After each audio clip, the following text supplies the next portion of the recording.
This is it. Everybody can go home after this moment. You got your perspective. I just want to be happy. Don't you want to be happy? I don't roll in here as a podcaster or a vlogger. I have a lot of context for this business. I understand how Facebook or things of that nature can raise same-store sales, memberships, CAC, LTV, long-term value. Like, this is a very clear picture for me. This is why I woke up at 4 o'clock in the morning and wanted to do this talk today, because there is an incredible crossroads that will happen in this room over the next decade. I think there's a massive naivete to where the actual attention of the end consumer is and how it plays out. And the continuous game of the macro franchisee and the franchisors doing this about how the marketing dollars are spent and executed and who's right and who's wrong, it really is quite irrelevant, because in the macro, the elephant in this room is that whether it's the franchisor or the franchisees, there are 90 cents on the dollar in marketing budget in this entire room, in one man's point of view, going directly in the garbage. And to me, that is the exciting part of this. The only way you know how to grow a business from $3 to $60 million in sales in such a short period of time is when you make every penny work like a dollar and you spend no dollar that works like a dime. And that's what I did over that period. Now, back then, that was even having a website. Back then, that was even having a newsletter that did email marketing. Back then, that was buying AdWords on Google. Those were the things I executed. Those were the things I did. Then YouTube comes along. I look at it, and again, spidey senses, intuition, goosebumps, whatever you want to call it. How many people here are familiar with Mariano Rivera, the Yankees closer? Just raise your hand. This is a sports baseball reference. Just for all the people in here who don't know, he's a pitcher that I think just went into the Hall of Fame. And if you're really a hardcore baseball fan, you know he really only had one pitch, right? He was solid with everything else, but he literally threw a pitch for almost 2 decades that nobody in the league could hit. Edgar Martinez, but nobody in the league could really hit. And really, that's what I think I am. I'm pretty one-dimensional. I'm a solid operator. I've done a lot of good things. I was an early investor in Facebook and Twitter and Uber, so I have a good eye. I'm also rich, but you know, I have a good eye for trends, but it's all down to one thing. I'm so disproportionately unemotional about what got me somewhere. I'm not ideological about any tactic. I just trade attention on an everyday basis. I don't care. Today I will talk for the next 33 minutes about social media in a practical sense. I can't wait to be sitting here in a decade making fun of Facebook and Instagram and YouTube. I don't care. I care about what's overpriced behavior, and I care about what's underpriced behavior. And in that delta is how you can operate enormous growth or enormous decline. I believe right now that we are living through one of the biggest shifts in consumer attention. If you were a historian, oh, by the way, this DNF student only got A's and B's in one course, history. And that interest in history has been foundational to me in how I've been successful in business, because it's very easy for me to understand what's happening with this. What's happening with this is the same thing that happened in this amazing country when we transitioned from radio to television. Go look at the biggest 100 brands that dominated our world and our society during the era of radio that were not over-investing in television in its transformation, and that is where you will see the rise of Procter & Gamble and Budweiser and many other brands who pot committed to this new medium called television, while back then, many people said it wasn't as valuable as the tried and true newspaper and radio. All that's happening now is that the attention of the end consumer is shifting. You cannot possibly be sitting in this conference right now in 2019 and not understand what's actually happening in society. When you think about the sheer amount of money that this room is spending on television commercials in 2019, in a world where outside of Super Bowl, which I think is grossly underpriced, and if anybody can afford it here, should run Super Bowl next year, then the commercial has to be good, and that gets into a whole different conversation. But the sheer consumption is enormous. But the amount of human beings that consume an actual television commercial in 2019, in a world of Netflix, in a world of your cell phone sitting next to you, is staggeringly low. Plenty of you look at reports in your marketing that shows how much viewership potential there is, but in actual, practical, common sense of 2019, I am stunned by how much money is being thrown directly in the trash. The world is moving. It doesn't mean that radio or print or outdoor television is dead, is terrible. It just means it's massively overpriced. When you start getting to the local level, which is a fascinating dynamic between this room and the franchisees in the trenches, again, there's a major misconception and understanding of the cost of outdoor billboards that are localized or direct mail that is localized versus what Facebook advertising in a 1 mile radius does for the sales. The problem we have in our marketing society right now is this room and the outside world is a bunch of headline readers. People read headlines, they're not actual practitioners. Everybody here has an opinion on Cambridge Analytica. None of you know what the hell you're talking about. And so to me, that becomes the interest. What happens when the collective staggering amount of marketing dollars in this room get deployed properly? In 2006, I saw YouTube come along. I jumped on, I started a wine show.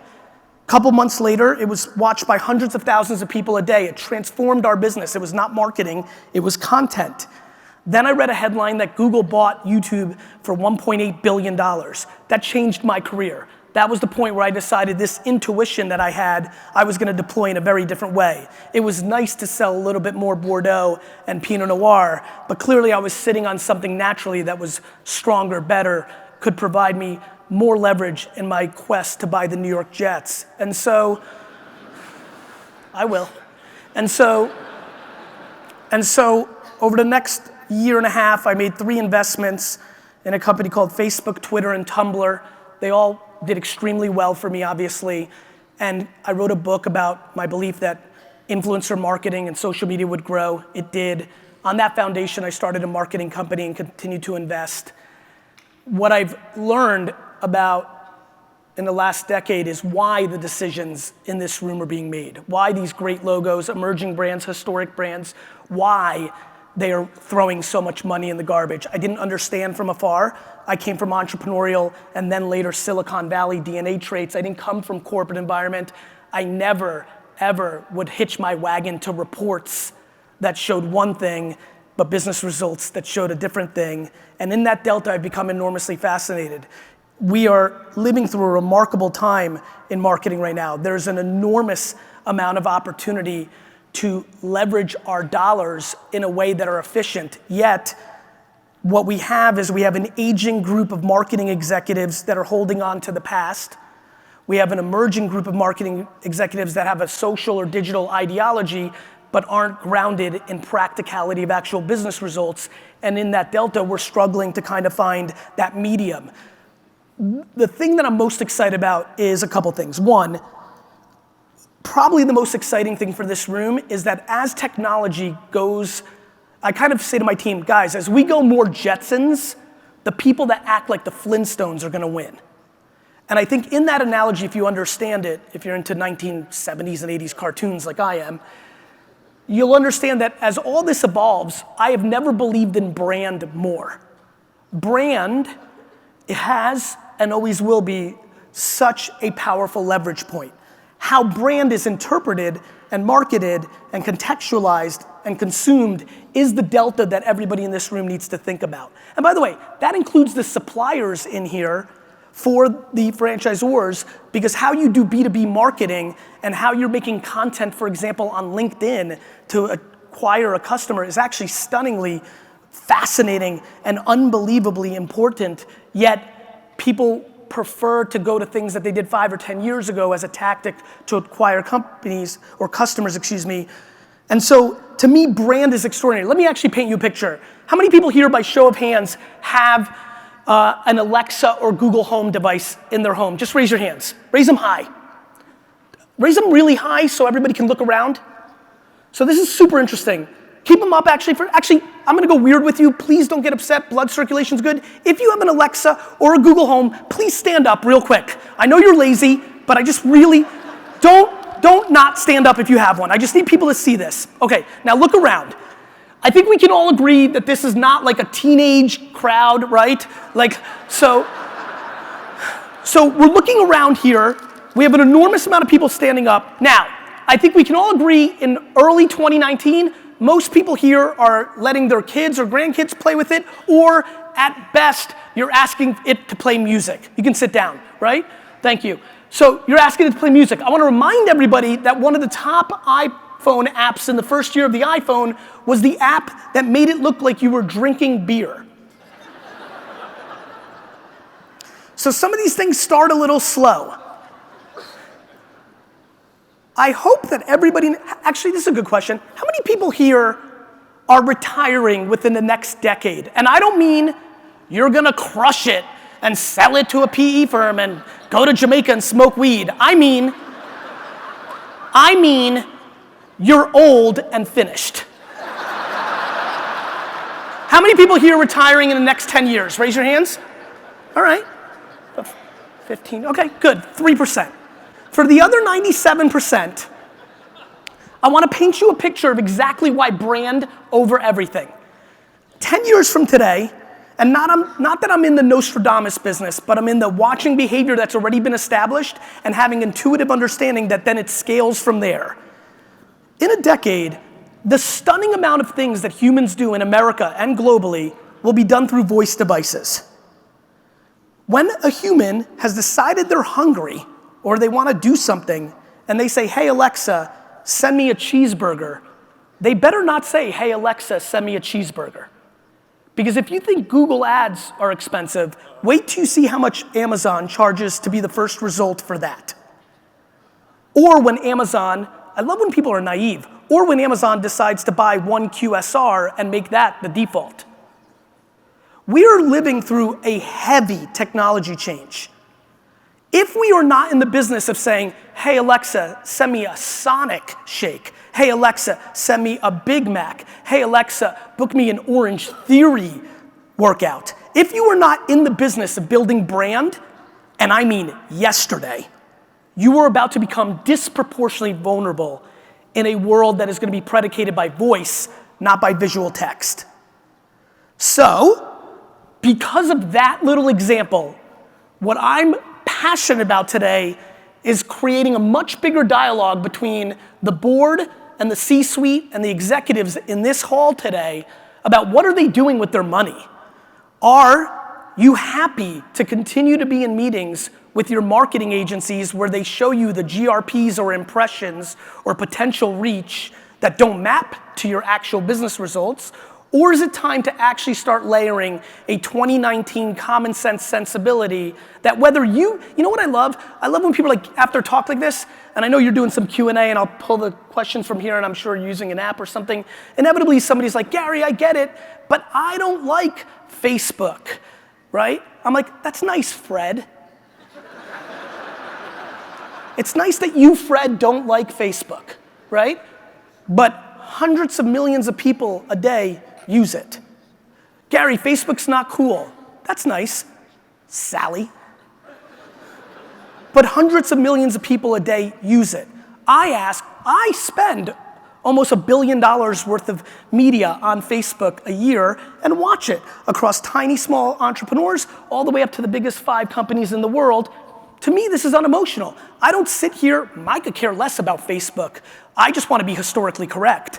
I'm here basically because I want to put this on film and look back at it in 7 years and make fun of everybody in here who didn't take the advice. To me, there's an enormous sense of accomplishment with that. I don't know why. I don't know. It's super fun.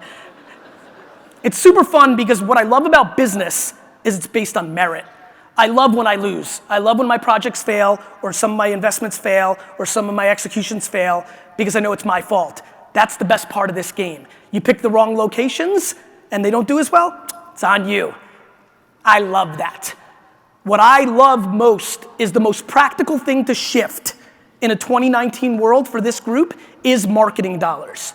And I know that people don't build brand. They are so focused on sales transactions that they focus more on things that create short-term sales results. Because I have empathy. You open a new location, you're in an area, you want to build sales, and sales is always a level of importance.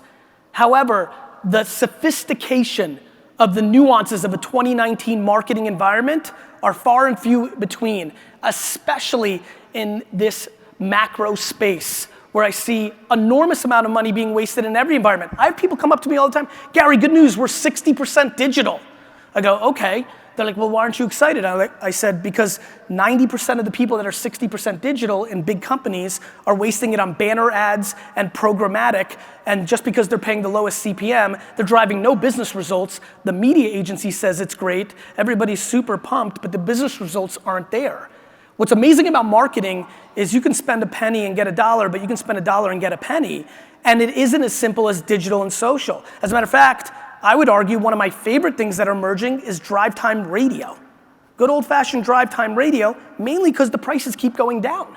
And to me, as long as they keep coming down, I'm excited. I love buying remnant inventory billboards, the ones that they want $25,000 for, but when they don't have anybody for those 6 weeks, I can get for $2,000. Thrilled. However, in buying radio on its decline, in buying remnant outdoor, in buying Super Bowl, which I think is disproportionately the cheapest attention in the game, there is nothing, and I mean nothing, that compares for this room in February 2019 to spending money in a YouTube, Instagram, and Facebook world, and it's not even close.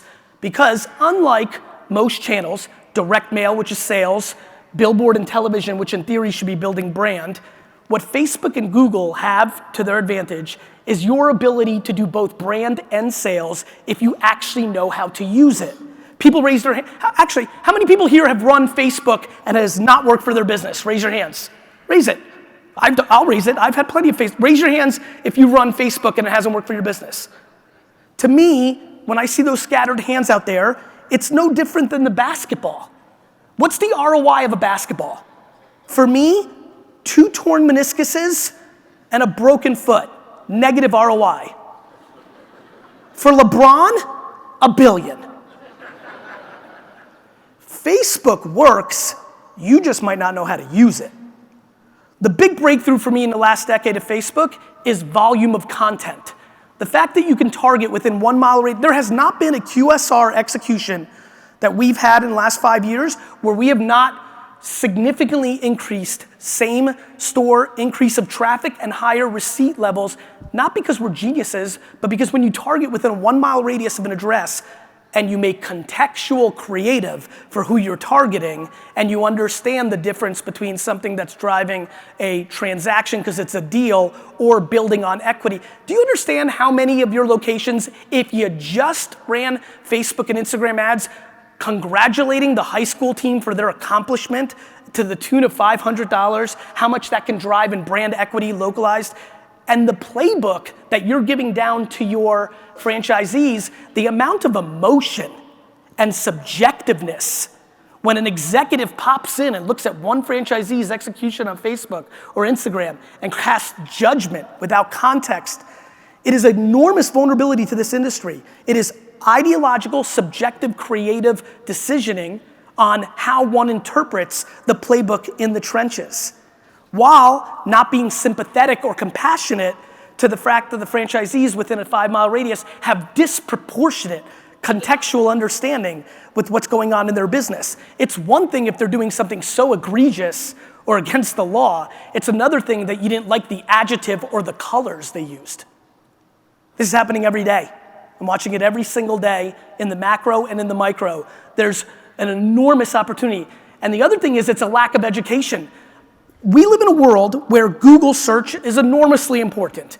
There is an ad product that Google allows you, which is somebody searches on Google something, but then on YouTube, you have the ability to do a pre-roll video based on what they search on Google, even if the two have nothing to do with each other. I could be searching how to order pizza or pizza delivery or how to work out or need a new gym membership on Google. A week later, go to a Jets video or a skiing video or a cooking video, but the pre-roll could be your company addressing them because we already know that this is what their intent is. That conversion on that video product has been enormous, but the reality is 95% of people making decisions don't even know that exists as a capability. We are way too vanilla in our decisions about digital and traditional marketing. Everybody here is in blunt headline reading judgment calls like Facebook doesn't work or Facebook works, TV works or it doesn't work. There is a stunning You know, it's really interesting. As my depth of knowledge as a practitioner of all these things has grown over the last decade, I've stopped talking about almost everything else in society. As I've become far more than a headline reader when it comes to wine, the New York Jets, and marketing, I've got no opinions anymore on healthcare, politics, or anything else. In that delta, because of this moment, because of how much money has been wasted between this and television screens, there is no bigger conversation for this room. My friends, what you saw with Kraft Heinz in cost cutting versus growth, right? And I think they'll get themselves out of it because they've started getting away from the programmatic and the television, things of that nature. But regardless, for all the private equity, like, you can't be efficient forever. You have to grow. You have to build a brand. Here's the problem. If you think that you're building a brand the way a brand was built 10 years ago, you're in delusion land. The attention of our consumer is moving so quickly. How many people here now mainly watch Netflix over regular television? Raise your hands. Raise your hands high. Jesus. Stand up. I'm sorry. Do it again. I'm sorry, but please do this for me. I need this. Hold on. This is staggering to me. This is the bomb of the whole conference. Ready? This is it. Everybody can go home after this moment. Don't even stay for the rest of the conference. Let me tell you why. Stay here. Stay standing. This 80% of this room, and I'm gonna be nice here, with a median age of 43, 80% of this room has just told me to my face that the majority of the television they watch is now Netflix, not even regular television. And the amount of money being spent on television commercials in this room makes me vomit all over my face. 80% of you don't even have a chance, thank you. And if I ask the rest of you, how many here watch DVR, more would stand up. And if I asked you how many of you fast forward a commercial, or when a commercial comes on, you grab your phone to do some work or to share your thoughts on social media, and then my TV people who always yell at me say, well, Gary, TV, sports, people still watch sports, which I say exactly, and then I counter with, if you look at Twitter and Instagram's activity, the biggest spike for them is during the commercials of big sporting events, because everybody's got an opinion of Steph Curry and Tom Brady during the commercials. What are we doing here? Who here can't wait to be here for 3 days and then run home and carefully go through their direct mail?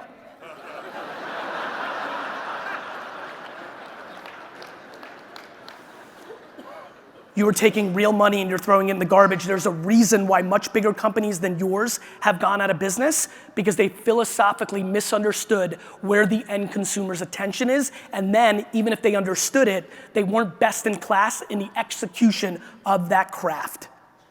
How many people here are familiar with Wish, the shopping app? Wish, raise your hands. Pretty good number, much more than when I used to ask this. Wish, for the people that don't know, which is about 80% of this room, is a retail site that does 95% of its advertising on Facebook and has gone from 0 to, depending on who you believe, $6 to $11 billion in sales on the back of 98% Facebook advertising, with the only two big things they've done is they put the Wish logo on the Lakers jersey and they did the Floyd Mayweather-McGregor fight and they did the ring in the corners, which is brand. They built their brand and sales on Facebook. 6 to 12 billion on the back of that. My friends, I regret standing here and telling you that I was only able to grow my dad's business from a $4 to a $60 million business, because the reality is I messed up. It's funny to say this in Vegas. I don't play poker, but there's one core thing I understand. When you mathematically understand, because you know how to play the game, that you have the best hand, you strategically go all in. You can maybe goat them in, but nonetheless, you go all in. From 2000 to 2003, in marketing, I had the best hand. I knew something called Google AdWords existed. I was running ads on it for 5 and 10 cents a click for every wine word, while every other wine store in the country still was making catalogs and didn't understand what happened. But I didn't put enough money into it. I staggered out my dollars into direct mail and local television and full page ads in the Star Ledger and New York Times and Wall Street Journal, and it was great, and those things worked too, but I had the best hand. And I sit here with a lot of regret, which is why I stand in front of you today, because Google was sales. It was intent-based. You typed in Cabernet, I showed up. Facebook and Instagram, And YouTube, it's brand. It's more like television. If you know who you're targeting, if you know you're targeting somebody who's single on January 1st to January 10th, and you're running your ads, and you want their gym membership, you know what copy to write and what image to show them because you have unlimited data of knowing their psychology, not just their demographics, and you know that the amount of consumption that's actually seen in your feeds on Facebook and Instagram is actually high for now. For now, over the next decade, we will get tired of these feeds because we get tired of everything, and we will treat them just like television commercials. I do not care about the future of these platforms. I care about the attention of Americans and people around the globe today. Are there international people here? International? So, international crew, all this propaganda coming out of my mouth, it's an even better deal outside the US because the sophistication of the media spend on Facebook and Instagram in Asia, South America, UK, I opened a London and a Singapore office because I just can't believe how underpriced it is to drive business results. This is the moment. This is the moment. And the cat's already out of the bag. The Gymsharks and the Fashion Novas and the Lolas, they've already started building enormous companies. Like, we are now in the middle of this phenomenon on these platforms. We're only 3, 4, I don't know the exact timing, 2, 4, 6 years away from this starting to decline. But the delta between where your marketing dollars are going to drive results versus this is staggering. And I sit up here not pontificating. I have multiple QSR clients where we do hardcore A/B testing, where they run their traditional television and radio and outdoor, and we run our Facebook. We hold out stores, we hold out regions, and for 3 years in their face, we've been proving this is better, and still it's difficult for them to fully commit because humans don't like change.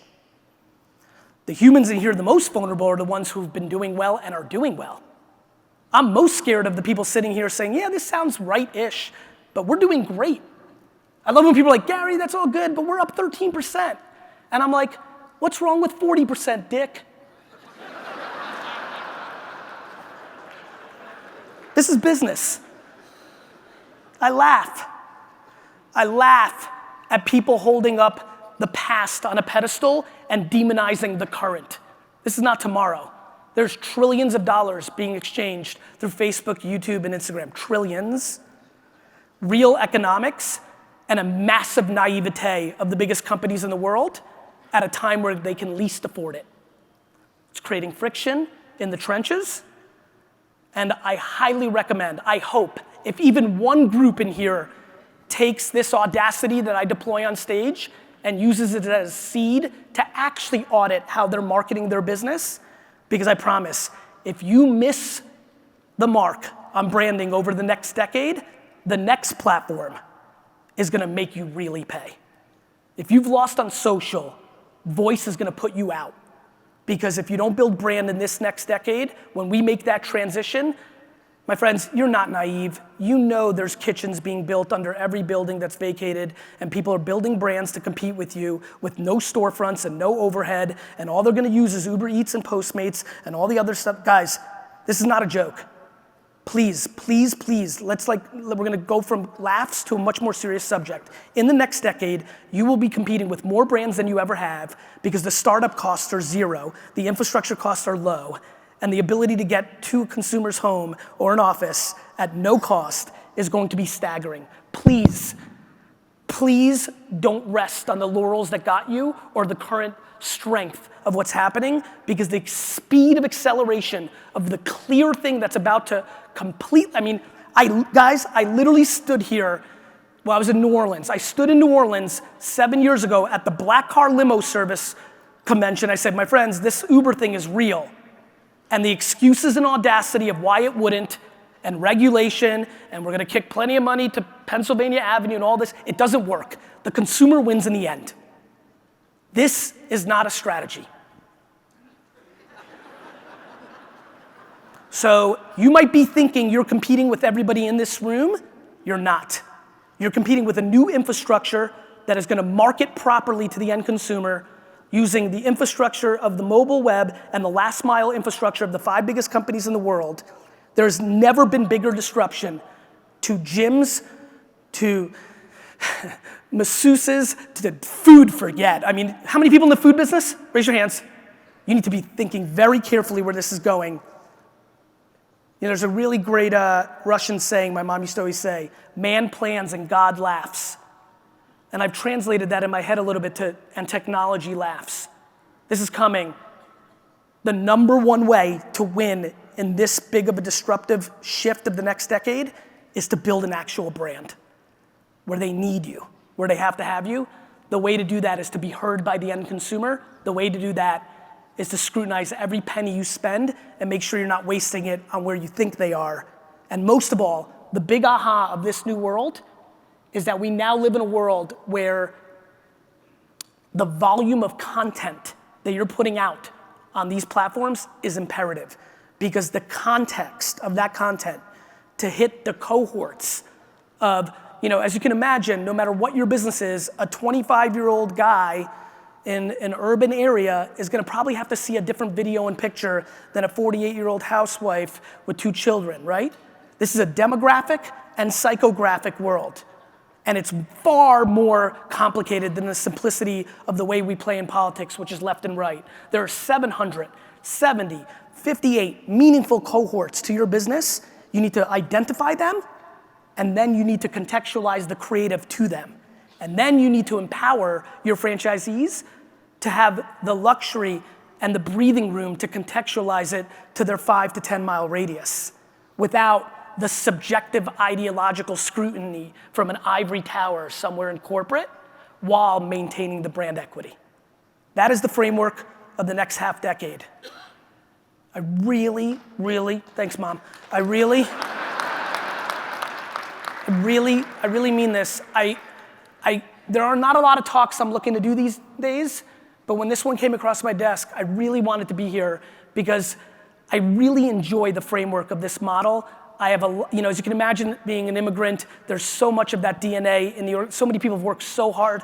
You know, the heartbreak, and this is just real, and not that and this is very honest, not that I think the extremity will happen in this space as much, but to watch the friends from the old country that my dad came with, and we settled in New Jersey, but a lot of them settled in LA, and a lot of them went from riding a taxi to eventually owning 5 or 6 black cars. I don't know how many of you have spent meaningful time in LA or lived in LA, but there was a lot of Russian and Polish and DNA in those car services, and to watch them spend their life's work right to the finish line, and to watch, I mean, I told them to sell their businesses, but when you're a proud, old school guy, you don't do that. And to watch them now have to liquidate their assets for a penny to a nickel on the dollar of what those companies were worth just 6 years ago is devastating.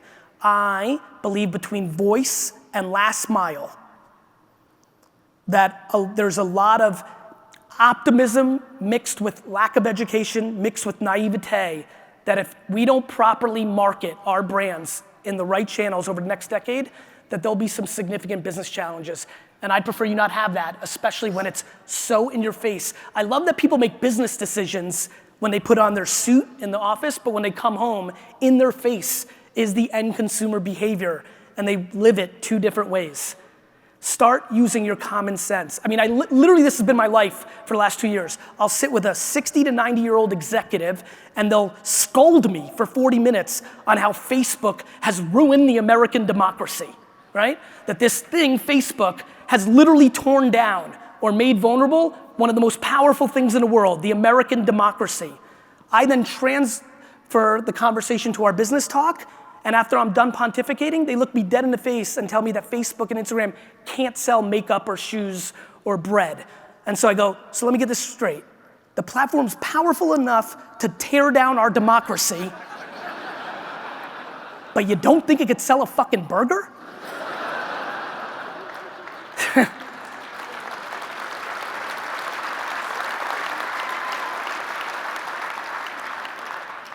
I came here with an agenda which is to inspire 1 or 2 people to actually audit where their marketing dollars go. I hope I've done that. Thank you so much. Thank you. Thank you. Thank you. Thank you. All right, thank you. I got 15 more minutes. I'm gonna answer some questions. Thank you, that was awesome. Standing O's always feel the best. Thank you. You know, it was funny, two of my friends have given the keynotes here the last couple years, and I have a lot of sense of them, and if you've been here, I know they can deliver great talks, but I was excited because I have so much knowledge in this space, I'm really living it. I'm not, I'm sure at conferences like this, whether it's politicians or authors or people fly in, and it's some, I'm sure everybody here has been to things and you get a nice macro thing. I'm telling you, I live this every day, I'm watching it. It's very, very real.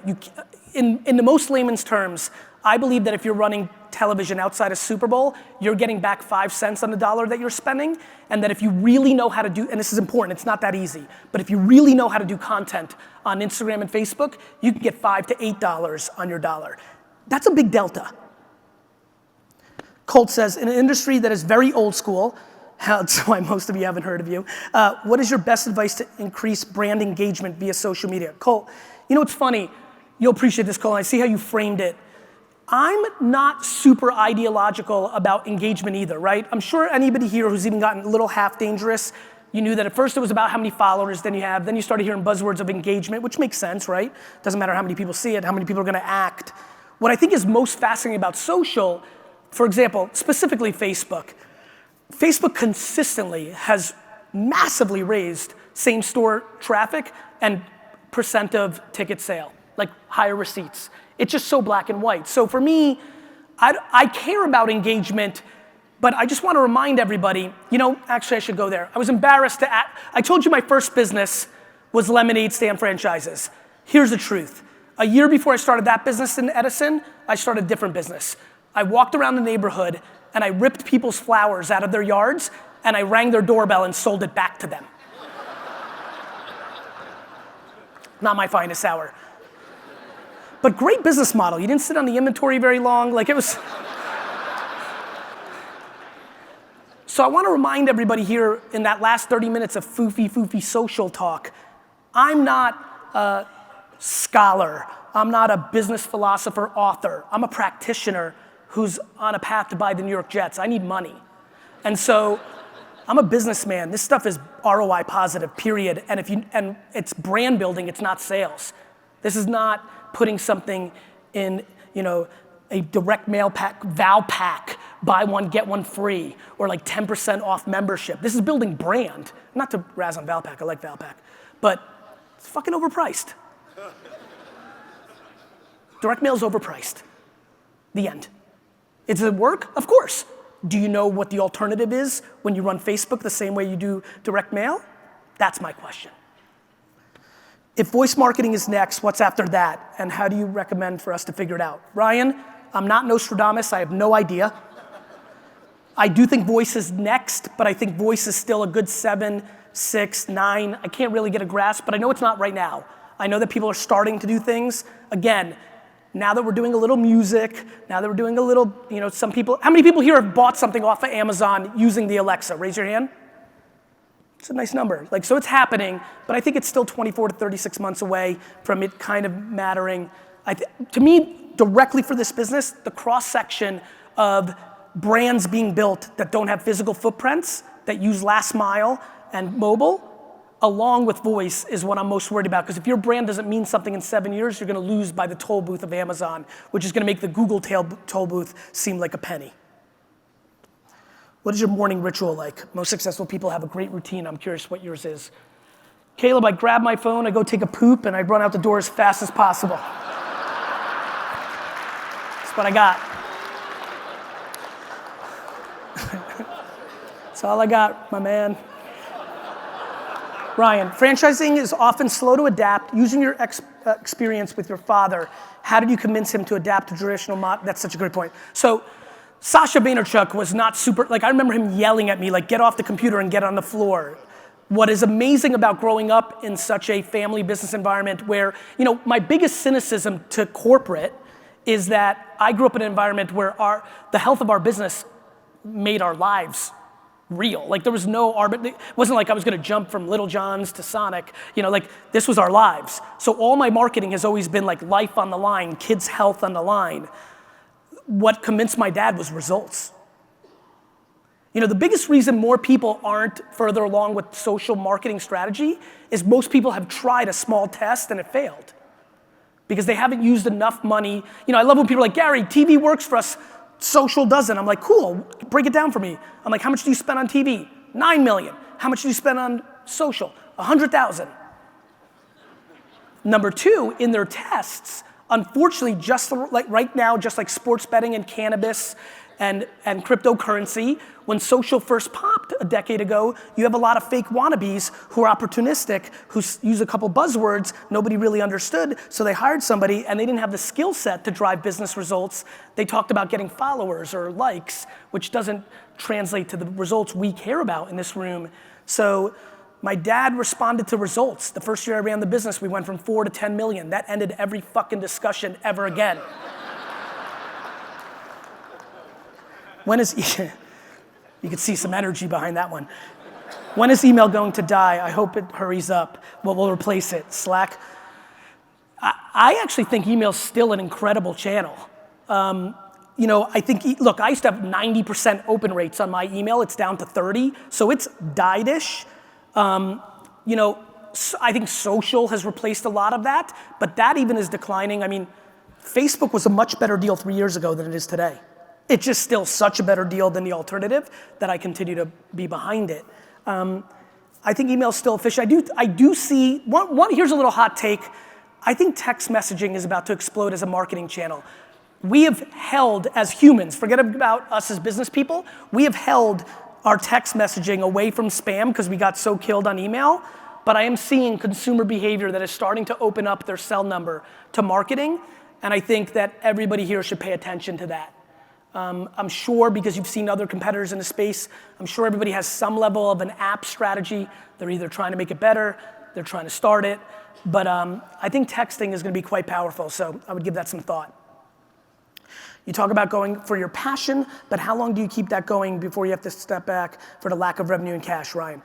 Right, listen, you know, you obviously probably know my content. For me, we've talked a lot of business in here. I don't know exactly where you're going with this, Ryan, but I will say this. If you ask me who the 15 most unhappy people I know are, 90% of them are unbelievably wealthy. And so you just have to be self-aware. I think for me, I'm doing right now something that, you know, on the back of being early in Facebook, Twitter, Uber, I could have raised a $500 million fund and made 2 points and 20 in the back end and lived a cush life of making $10 million a year just taking meetings and have one hit again and change the course of my life. I just didn't want to be somebody who deployed capital. I wanted to operate. So, you know, to answer your question, I think happiness needs to become a much bigger part of our conversation in our society, because I think there's a lot of anxiety, especially now that we all PR ourselves on social. And so, listen, money is a great, if that's what makes you happy, mazel tov, but like, for me, there's always a fine line between patience and delusion. So I have empathy for that, but if you're actually happy, even though you haven't seen results, I think you just keep doing it, and the second you're not, you shift it. Thank you. Joel, what are your thoughts of geofencing platforms for local marketing? Joel, I like it. I mean, I think anybody here who targets high school kids for their business should be doing a ton more Snapchat advertising. Snapchat's stock price has nothing to do with how many 15 to 22-year-olds pay attention to it. And so there's a lot of localization. But even before you get into geofencing offers, I'm telling you, I'm gonna say it one more time, Instagram story ads, Instagram regular ads, and Facebook ads in a 1 to 5 mile radius, done with hundreds of pieces of different content, not just one, will change 98% of the people's businesses in this room. It's the combination of television and direct mail in 1980. And you see the data in your face. The only thing that stops everybody here being pot committed to Facebook and Instagram is lack of education, and you read a couple of headlines and you made assumptions, the end. What does the day of life of Garyvee look like? Curious in the community. You know, I work a lot. You know, I'm activated basically from 9 p.m. to 11 p.m. on weekdays. I try to balance that with extreme being disconnected on the weekends and 7 weeks of vacation, but I'm booked every minute. I will literally come off stage right now. I got to do this separate little thing, and even on the way to the airport to my flight to LA, multiple calls. Yeah, I have 1,000 employees, investing. I put out content. I'm comfortable in chaos. That's my happy place. People are like, how don't you drop balls? I'm like, I drop a shitload of balls. Except Some people like to have 2 balls in the air and not drop them. I like to have 73 and drop 13. I like the net of that.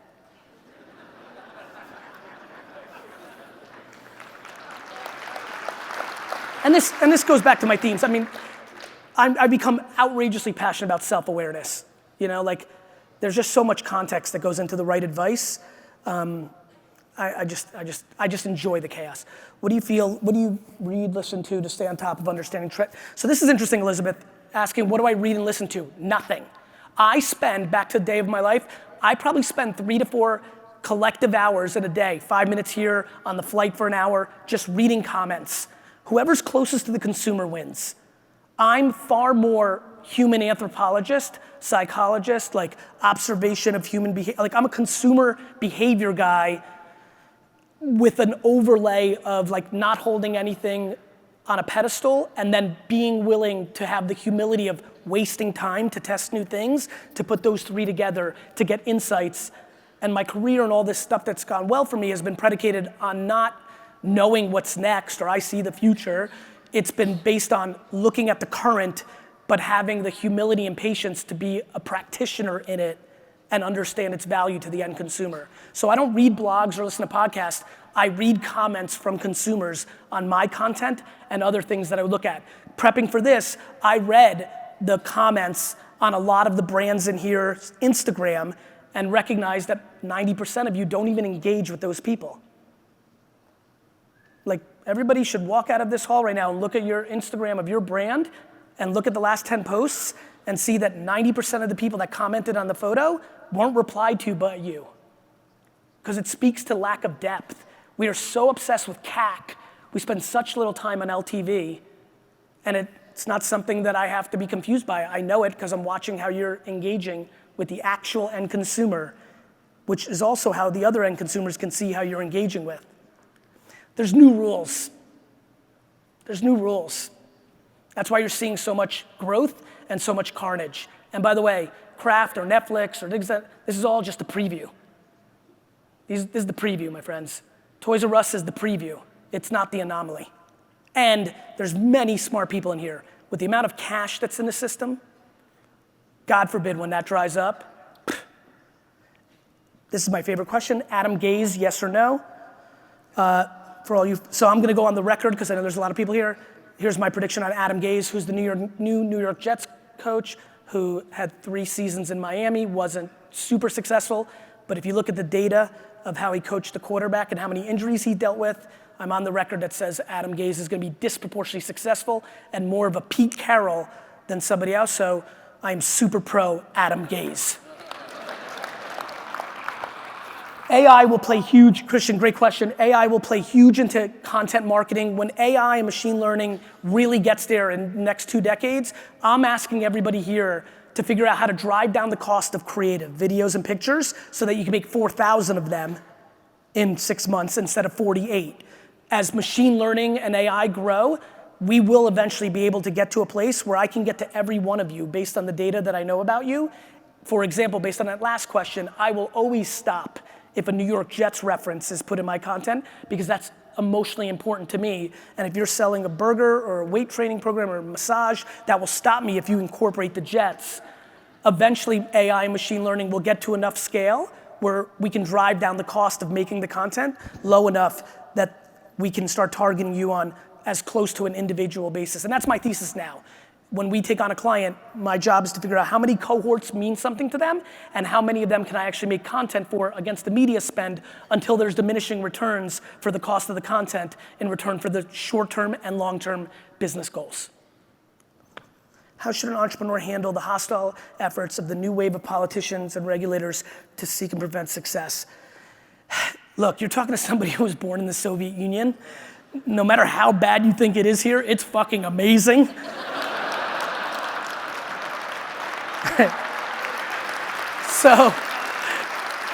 So I have spent 0 seconds of my career worried about what City Hall does. As long as every other entrepreneur has to play on that same playing field, nothing scares me. I grew up in a very regulated industry. I launched an e-commerce wine business in 1996 when I couldn't ship to 90% of the states in the country. We have Chase as a client, we have Budweiser and Diageo as clients. So I wouldn't overstress it. Your biggest worry is that somebody else who's competing against you is playing on a different playing field than you. As long as that's not the case, we're all playing by the same rules. I say it all the time. This, obviously tax is being talked a lot about now. As long as everybody else that has talent like me pays the same amount as me, I almost don't care about what the number is. That's what I focus on. And so there'll always be rules and regulations. To me, I just think I'm good enough to navigate through them. What do you think about the future of language learning? Do you think people will still attend language schools? No, I don't. I think everybody in 10 years will have earpods that translate every language, no matter where you are. So literally, like I wear my earpods from Apple, which, oh, by the way, as we know technology, they'll get smaller and smaller. And when I go to China and I speak to somebody who's speaking to me in Mandarin, I'm gonna hear English, she's gonna hear Mandarin. And so any parent in here that's putting a lot of stress on their teenager to learn French, cut that shit out.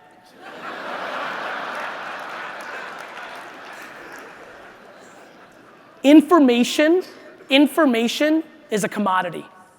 Like, it's the disconnect between memorizing information. Like, what do you want to know? Who's the 17th president of the United States? I have no idea, but Siri does. Hey Siri, who's the 17th president of the United States? I mean, every single piece of information is now on our fingertips. So, technology is coming. How does a franchise break through online clutter to be found? What gets attention in a crowded landscape? What gets attention is contextual creative. The end. If you're a parent that is passionate about your kids playing soccer, and you have a picture in their Instagram feed that has a soccer ball and your shake and your burger, you will sell it. Having a system that creates enough content to do that and has the media capabilities to get in front of a person and then to track it both in a short-term in-store sale and a long-term brand sale, that's where the discipline has to be put in. That's where it's 301, but it's context. It's context. All right, I'm at 000. I really appreciate your attention. Thank you for having me. Have a wonderful conference. Thank you.